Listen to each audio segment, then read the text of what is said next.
I think that would make it stronger at the bottom. But it worked. So I'm gonna jog this around so I got more ceiling light. And these wheels ain't gonna hurt the hardwood floor at all. It's just moved around.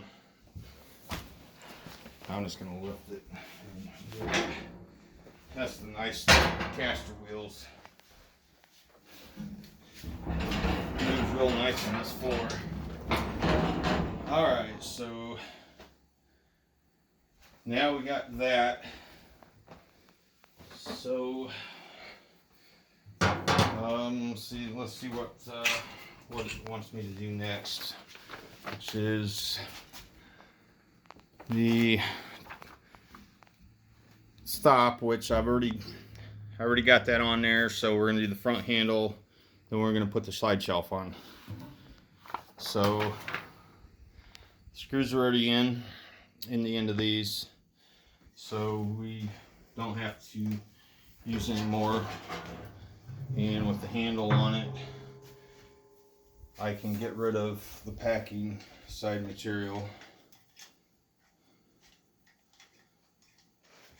Because this is a Sportsman, most of the trim on this is orange.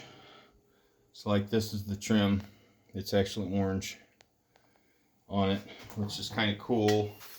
And then you got your Sportsman decal on there and the nice trim around the controller. It makes it look cool. I've got a Wi-Fi controller to put in there, but it's just like any of the other ones, so it's gonna kind of take away the coolness look, I guess you could say, of the orange. So I'm not sure if I'm actually gonna put it in there or not. Alright, as I did an unboxing video, this big decal on the Austin XL had magnets on the back, so it's like a big fridge magnet, which I've actually got it stuck to my freezer in the basement. This one, they use double-sided tape. I'm not too thrilled about that. I don't know, it could be cost effective, I'm not sure, but I thought I was going to have another monster fridge magnet, but I don't. It's double-sided tape. So, unfortunately, I can't really do that with that one. So, alright, so we're going to use these two holes, the washers, which are your trim. Get one started. Make sure you put your washer trim piece, handle trim, I'm not sure exactly what it's called. Make sure you get the correct direction, because it really can only go one direction. See, I don't know if you noticed, it's upside down. That's why I was saying make sure you get it the right direction.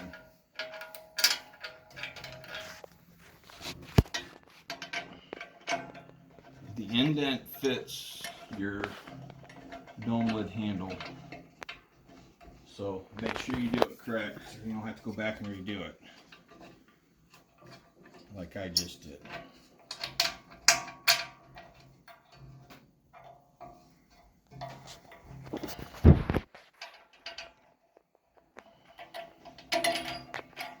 I'm sure I'll get criticism for that, but it's a learning experience for anybody putting them together. You get something, you think it's right, but it could be wrong. Had I tightened it down, not very many people would have noticed that. Alright, so now I get this tightened down. And the flat and the final torque.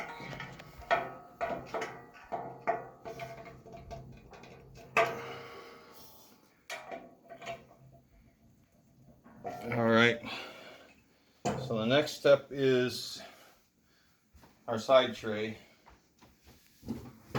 Grab the box for it.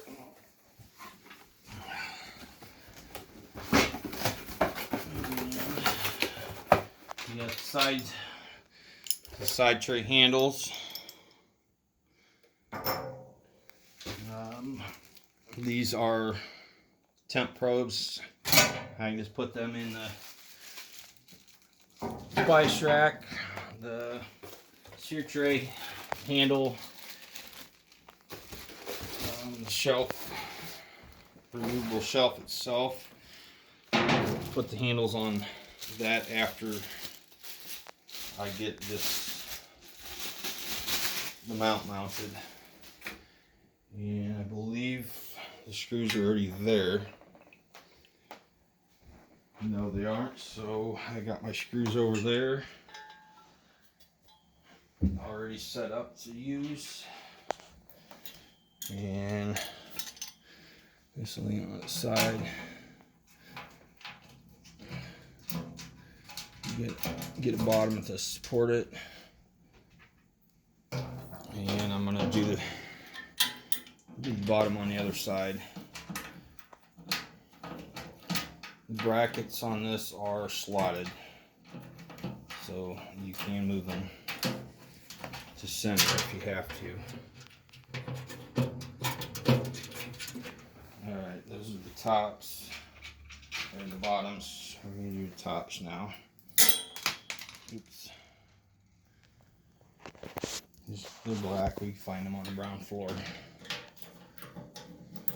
I got more screws. I had to get a screw replacement pack from Pit Boss for my Austin XL when I had to drill and the screws out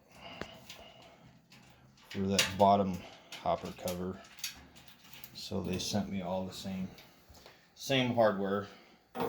So like I say, this is slotted. I'm not sure if it's so you can move your tray how you want it or what. I'm not real sure on that.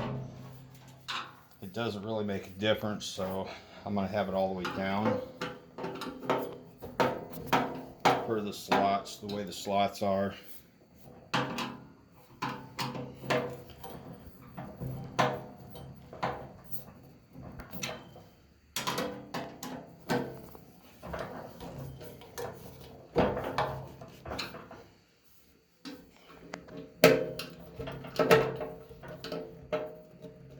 Alright, now I'm going to do my final torque on that.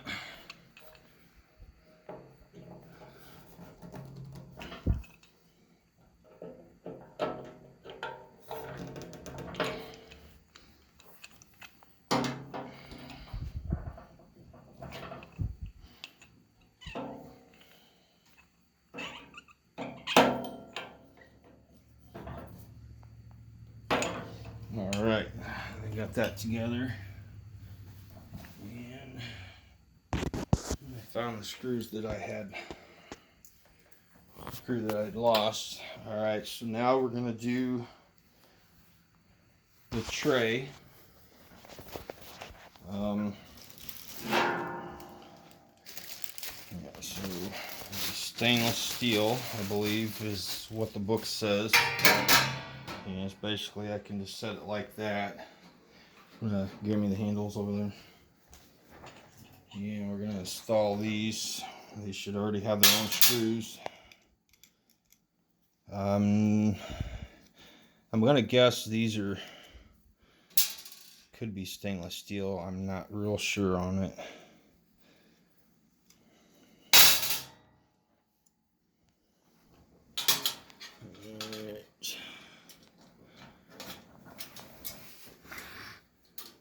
Oop, what the heck am I doing? Let's build it upside down.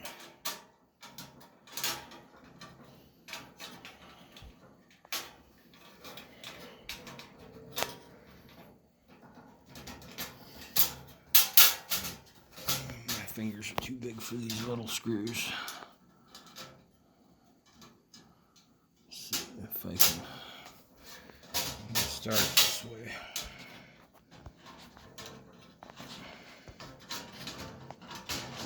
Yeah, this seems to be a lot easier.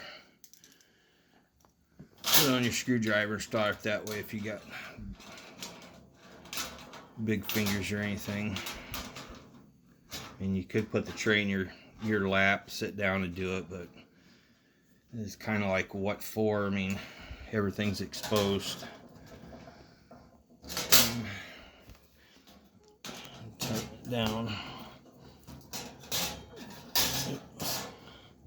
Just be careful, you can strip these, so make sure.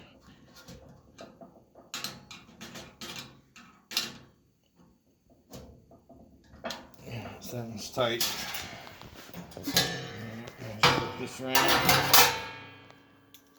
Do it that way. If I didn't flip it around, it's like it would be backwards to me on the other side. It'd probably be a little awkward. So I imagine once I get this in, they're probably gonna have me put the stack or something in, I would imagine. But we'll look at the instructions. If I wouldn't have been doing this video, I probably wouldn't have looked at the instructions at all, and I would have done it pretty much the way I built the Austin XL.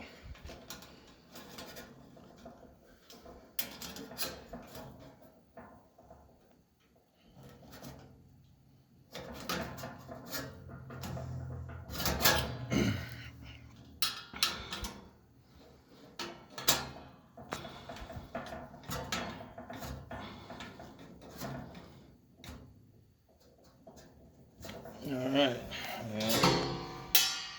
there's our tray. So that just sets in there. We got that. Alright, let's see what the instructions say to do next.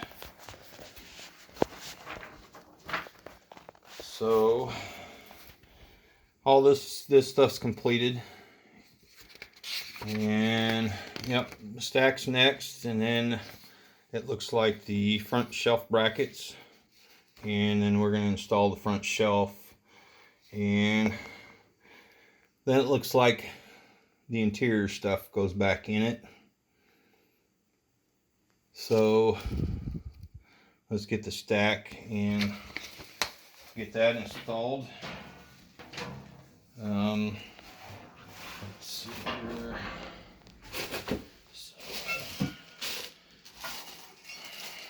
Alright, so there's the stack cap.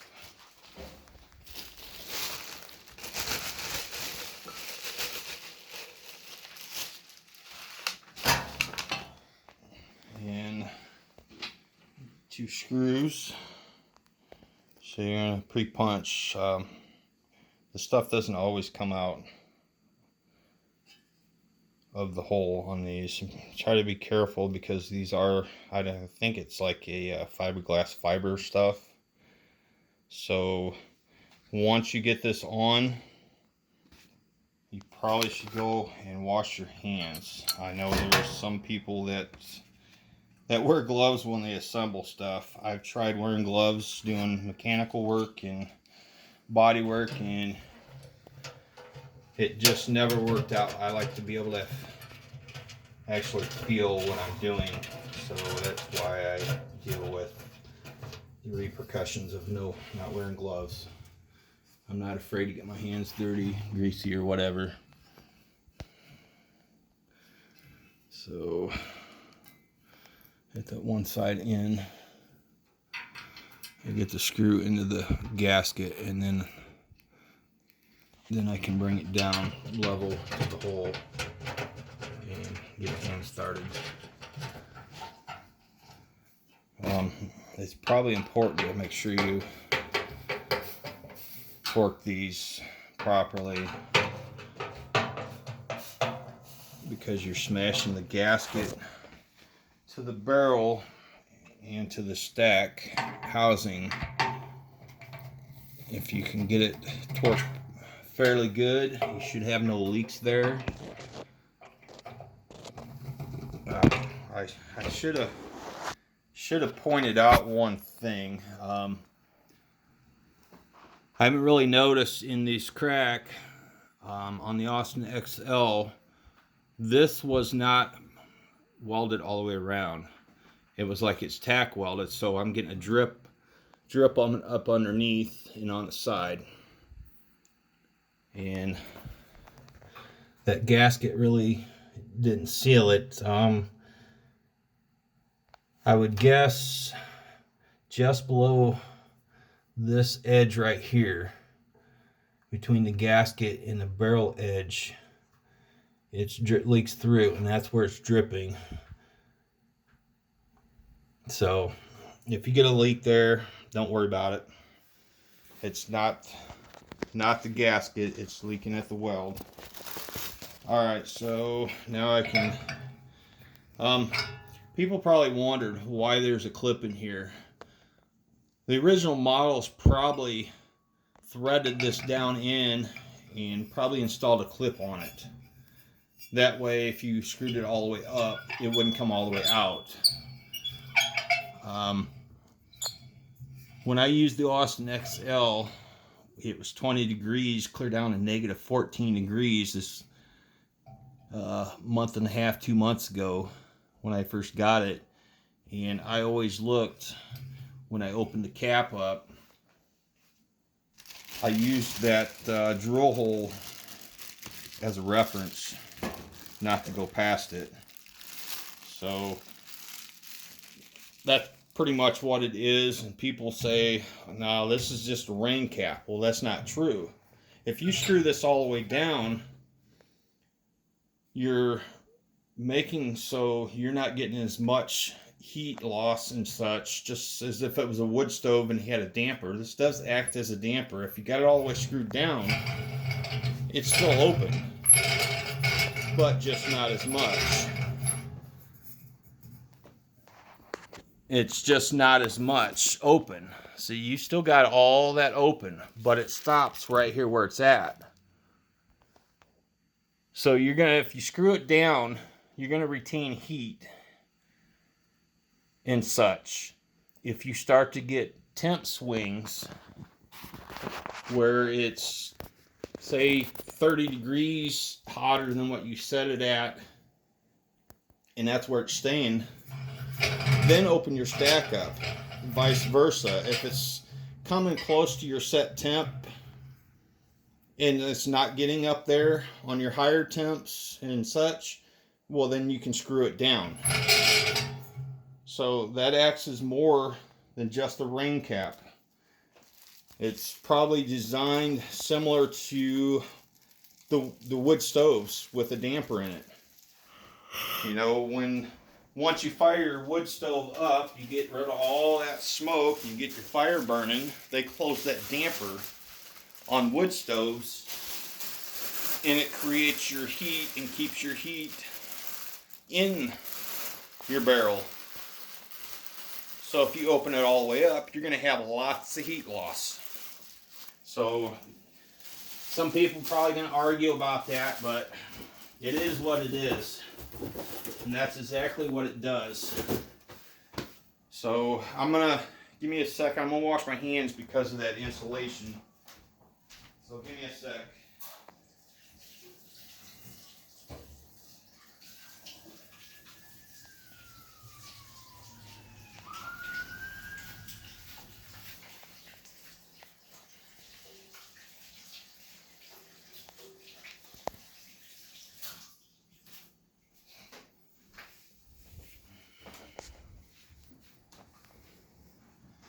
Alright, I'm back. I'm not really feeling any itching or anything like that, so I ain't gotta worry about that, but that's why I wash my hands. You go itching your face or something and you got problems. Alright, so now we're gonna do the shelf brackets. And like I say, everything utilizes the same screws unless the screws are already in the item.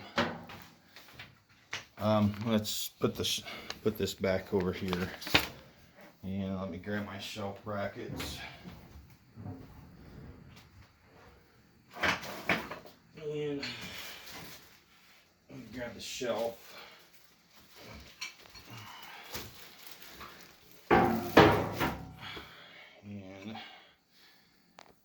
Let's see.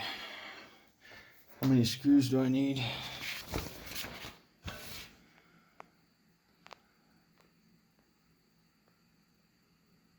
It's like 3 screws per side. Okay. Didn't notice that.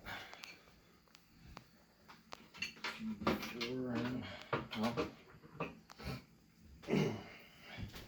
happens to be all I've got left is 6 screws. So,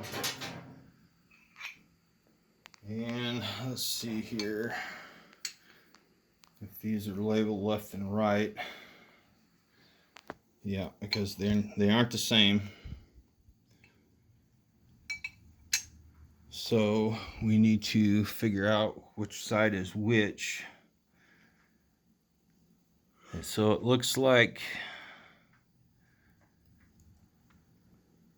the hook or this gap looks like it's up and goes to the outside. All right.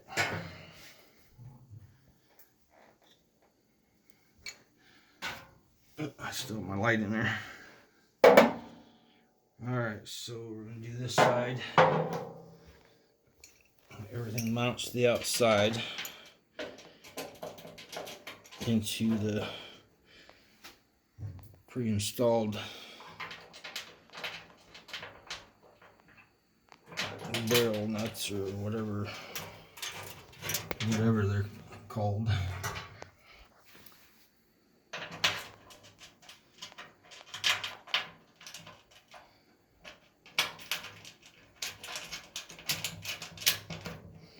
All right, there's one.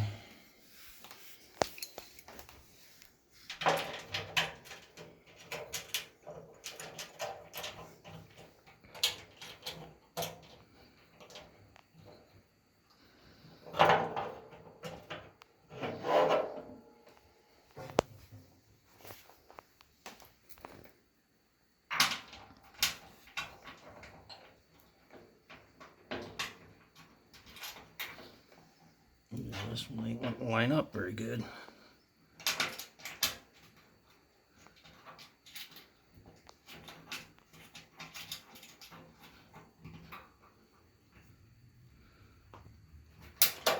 There we go. Had that bottom was too tight, so I didn't have any slack until I loosened it. Now everything's lining right up as it needs to be. All right.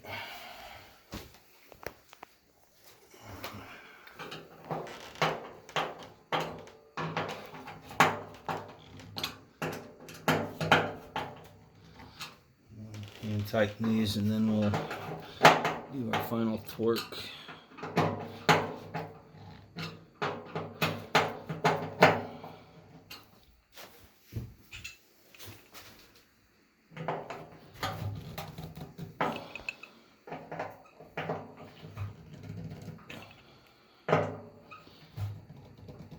All right, there's one side.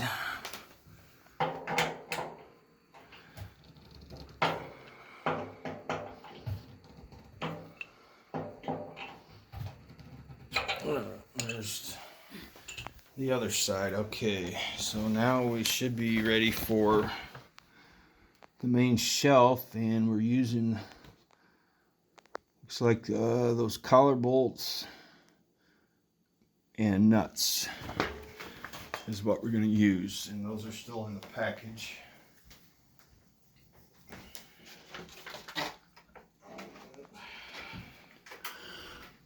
So this is what's left in the package.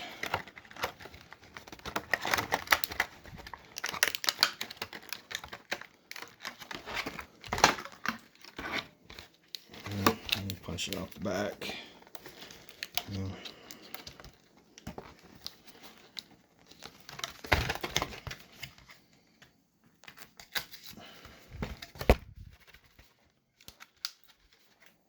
That's trash. So these are collar bolts. It says in the instructions, it says screw. D is the number of it, but these are collar because they're pivot bolts is what they are. All right, so shelf out. shelf seems pretty heavy. It ain't flimsy that I can see. It's a lot sturdier than I thought it was going to be. So it looks like you're putting the screws through this bracket. Right here is where this collar is going to slide. That's what holds it up and into that hole. So looks like, let's see here. I'm not sure.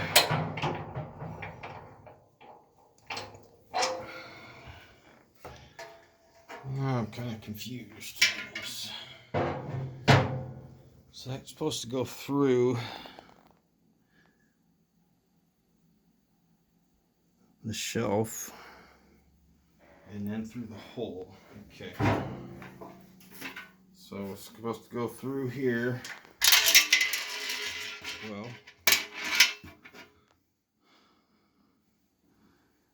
how is it going to go through there without falling out?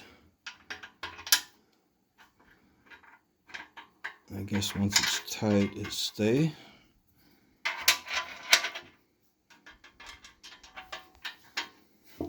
Yeah, we'll try it and see what happens. Wonder if it would have been easier to put the shelf on with the brackets first. Well, but I'm gonna have to put this up.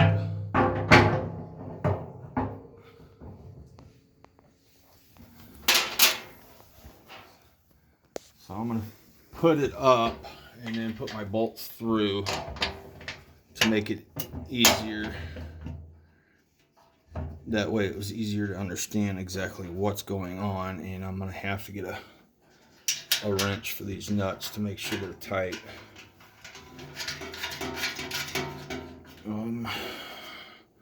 Yeah, they are not nylon lock nut.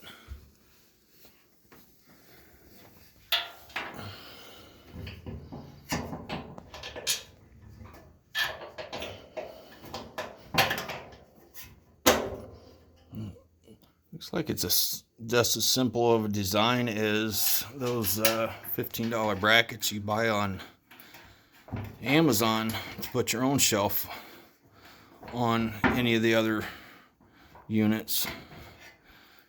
Alright, so I'm going to have to get a pair of pliers so I can tighten that down. But let's see what's next though. I sit on the floor, my back's killing me. So yeah, it looks like all the interior parts, the diffuser plate, then the heat shield, then the sear plate, install the handle on it and stuff.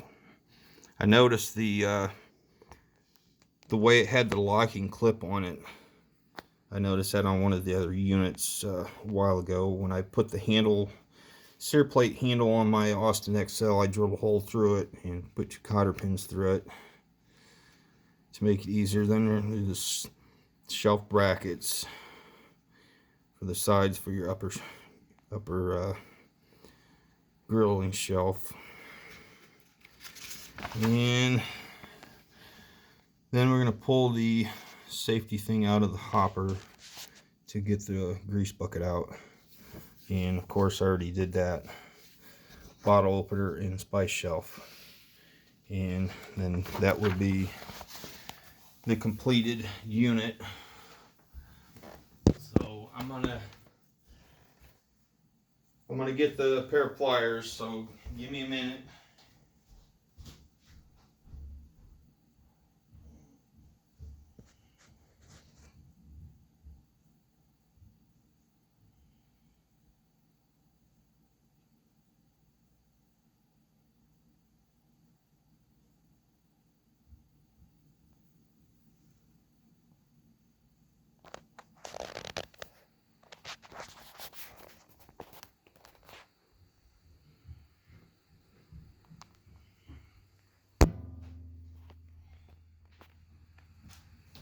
Alright, I'm back. So I got a pair of channel locks instead. I wasn't going to fight with it to try to figure out what size that nut, if it was metric or standard. It could have been a 12 mil or 7/16, I don't know, but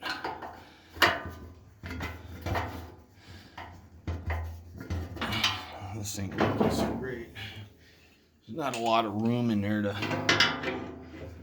tighten with your hand in there. But you know when to stop once it gets tight, because it's going to hit against that collar in that bracket. Can you hold that up there, Mantha?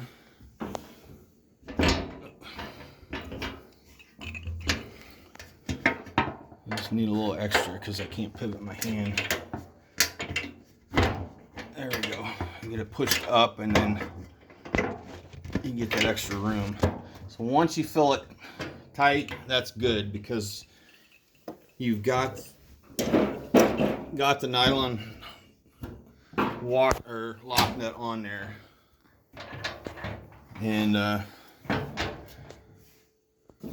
it doesn't need to be super tight. That's why I'm just using channel locks instead of finding the proper size wrench. I don't know if it says it in the instructions or not, but nothing to worry about. It looks like the flat is going to work better than the straight or the Phillips was.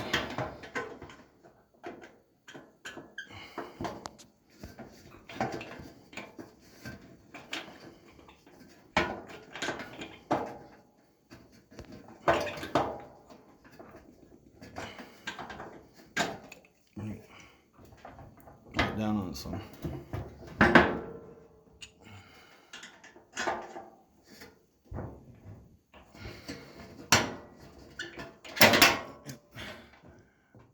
I'm having a hard time, I don't know why, with this side.